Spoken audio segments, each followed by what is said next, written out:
Nunca debí haber ido al cementerio esa noche, pero la desesperación puede nublar el juicio de cualquiera, y yo estaba más que desesperado.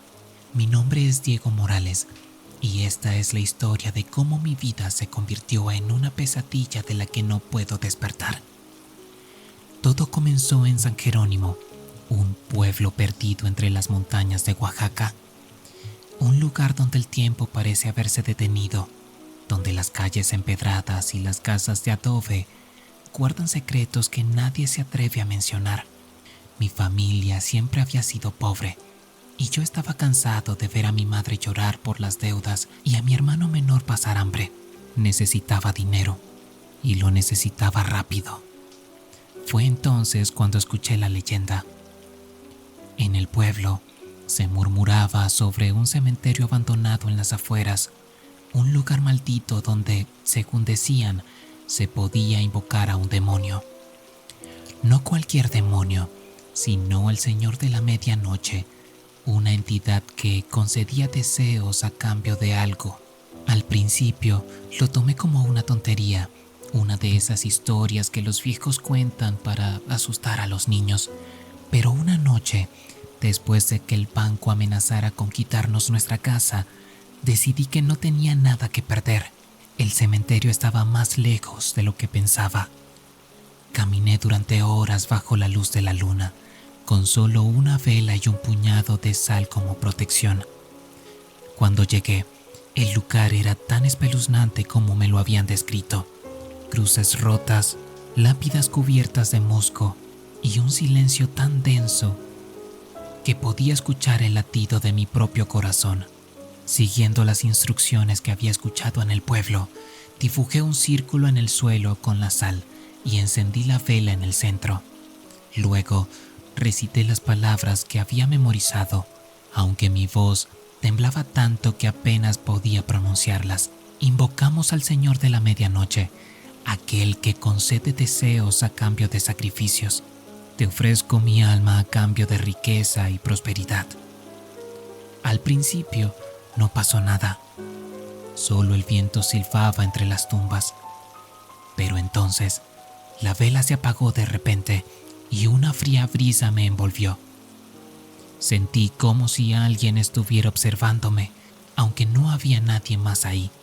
¿Quién me llama?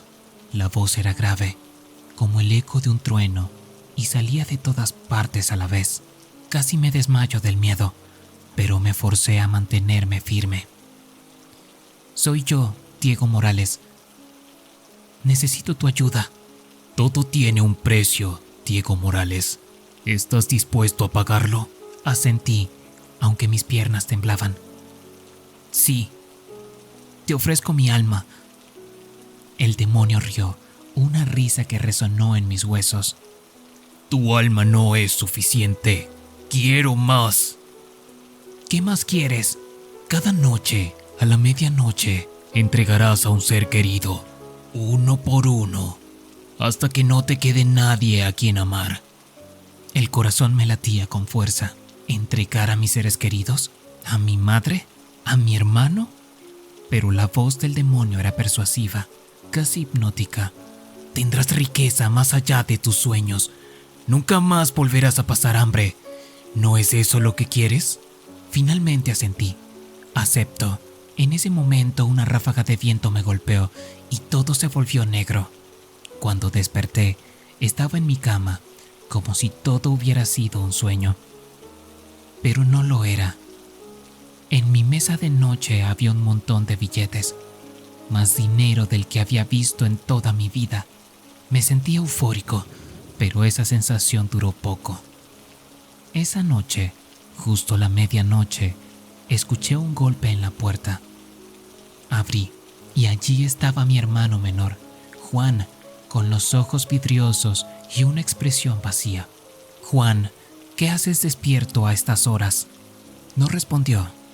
En cambio, se dio la vuelta y comenzó a caminar hacia la calle. Lo seguí, gritándole que volviera, pero fue inútil. Caminó directo hacia el cementerio y cuando intenté agarrarlo, una fuerza invisible me empujó hacia atrás. ¡Juan! ¡No! pero él no me escuchó. Entró al cementerio y desapareció entre las sombras.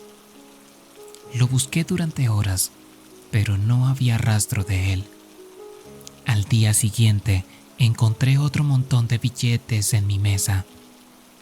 El demonio estaba cumpliendo su parte del trato, pero yo no quería este dinero, quería a mi hermano de vuelta. Esa noche, a la medianoche, fue mi madre quien se levantó de la cama y caminó hacia el cementerio. Intenté detenerla, pero fue inútil. La misma fuerza invisible me impidió acercarme. «Mamá, por favor, no te vayas». Ella solo me miró con tristeza antes de desaparecer entre las tumbas. Ahora estoy solo. El dinero ya no me importa. Cada noche, a la medianoche, escucho pasos afuera de mi casa y sé que el demonio viene por mí. Pero hay algo más, algo que no esperaba. Anoche, mientras me escondía bajo las cobijas, escuché una voz baja en mi oído. «No te preocupes, Diego, pronto estarás con ellos». Y entonces entendí. El demonio no solo quería almas, quería que yo sufriera, que viviera con el remordimiento de haber entregado a los que amaba. Pero hay una última cosa que no he mencionado. Anoche, antes de que el demonio viniera por mí, encontré un viejo libro en el cementerio, un libro que habla sobre cómo romper un pacto con un demonio. Tal vez haya una manera de salvar lo que queda de mi alma, o tal vez sea demasiado tarde, porque esta noche, a la medianoche, el demonio viene por mí y no sé si podré detenerlo. Nunca debí regresar a San Jerónimo, pero la rabia es un veneno que te consume por dentro y yo llevaba años envenenada. Mi nombre es Mariana y esta es la historia de cómo casi destruyó todo lo que alguna vez amé. Todo comenzó en la Colina Hueca, ese lugar maldito que los habitantes del pueblo habitaban como si fuera la mismísima boca del infierno. Yo, por el contrario, me refugié allí después de que me expulsaran del pueblo. Me acusaron de brujería, de traer mala suerte, de ser la causante de la sequía que azotaba la región. Y tal vez tenían razón, pero no en la forma en que ellos pensaban. La Colina Hueca era un lugar extraño. Los árboles crecían torcidos, como si intentaran escapar de algo, y el viento silbaba de una manera que te hacía sentir observado. Fue allí donde conocí al nahual. Esa noche, el aire olía a tierra mojada y a algo más, algo que no podía describir.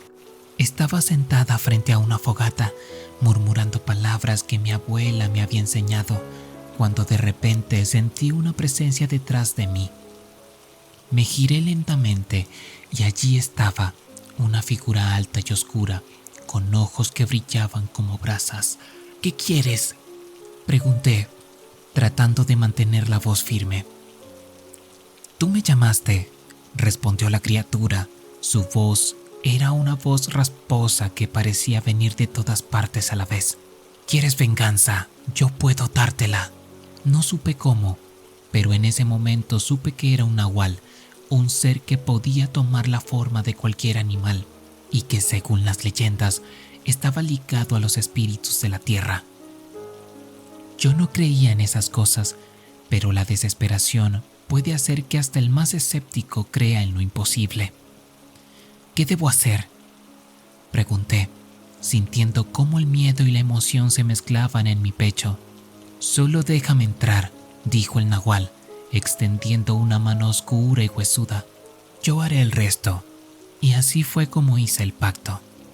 Los primeros días fueron tranquilos. Regresé al pueblo, pero me mantuve en las sombras, observando. El nahual cumplió su palabra. Uno a uno, aquellos que me habían desterrado comenzaron a sufrir. Don Ramón, el hombre que había liderado la turba que me expulsó, amaneció con su ganado destrozado, como si una bestia salvaje hubiera pasado la noche en su corral. Doña Carmen, La mujer que siempre me acusó de robarle sus gallinas encontró su casa llena de serpientes. La gente comenzó a murmurar. Decían que la bruja había regresado, que estaba maldiciendo el pueblo. Y tenían razón, pero no era yo quien lo hacía. Era el nahual. Sin embargo, algo comenzó a cambiar. Noté que los animales del pueblo se comportaban de manera extraña. Los perros aullaban toda la noche y los pájaros volaban en círculos, como si estuvieran atrapados en una jaula invisible. Luego comenzaron las desapariciones. Primero fue un niño. Lo encontraron en el bosque, pálido y tembloroso, diciendo que había visto un hombre lobo. Luego fue una mujer, cuyo cuerpo apareció destrozado, como si hubiera sido atacado por una bestia. Fue entonces cuando me di cuenta de que el nahual no solo estaba cumpliendo mi venganza, estaba tomando el control. Una noche, mientras caminaba por el pueblo, vi a un hombre que conocía bien, Javier, el herrero. Estaba de pie en medio de la calle, inmóvil, con los ojos cerrados. Me acerqué lentamente, sintiendo que algo estaba terriblemente mal. «Javier», llamé en voz baja, «¿estás bien?». De repente, sus ojos se abrieron, pero no eran los ojos de Javier. Eran los ojos del nahual, brillantes y llenos de malicia. «Mariana», dijo con una voz que no era la suya, «gracias a ti, este pueblo será mío». Intenté retroceder, pero era demasiado tarde. Javier se abalanzó sobre mí, sus manos convertidas en garras. Logré esquivarlo y corrí hacia la colina hueca, sabiendo que era el único lugar donde podría detenerlo. En la cima de la colina, el nahual me esperaba. Ya no era una figura oscura, sino una masa de sombras que se retorcía y cambiaba de forma. «¿Por qué haces esto?», grité, sintiendo cómo las lágrimas corrían por mis mejillas. «Solo quería justicia». «La justicia no existe», respondió el nahual, su voz resonando en mi mente. «Solo existe el caos. Y tú me diste el poder para liberarlo». En ese momento, supe que había cometido un error terrible. El nahual no era un aliado. Era un demonio y yo le había abierto las puertas. «¿Cómo puedo detenerte?», pregunté, sintiendo cómo la desesperación se apoderaba de mí. «No puedes», dijo el nahual, acercándose, «a menos que estés dispuesta a sacrificarte». Y entonces lo entendí. El nahual estaba ligado a mí, a mi rabia, a mi deseo de venganza. Si yo moría, él también lo haría. No lo pensé dos veces. Tomé el cuchillo que siempre llevaba conmigo y lo clavé en mi pecho. El dolor fue insoportable, pero también fue liberador. Vi cómo el nahual gritaba, cómo su forma se desvanecía en el aire, cómo las sombras que lo rodeaban se disipaban. Cuando desperté, estaba en el pueblo. La gente me rodeaba, sus rostros llenos de miedo y asombro. «¿Qué pasó?», preguntó alguien. «Está acabado», dije, sintiendo cómo la vida se escapaba de mí. «Pero nunca olviden lo que sucedió aquí». Y con esas palabras cerré los ojos por última vez. Ahora dicen que la colina hueca está tranquila, que ya no hay sombras que acechan en la noche. Pero a veces, cuando el viento silba de cierta manera, los habitantes de San Jerónimo aún pueden escuchar el eco de mi risa, recordándoles que la bruja de la colina nunca los abandonará del todo. Y tal vez, solo tal vez, el nahual tampoco lo haya hecho.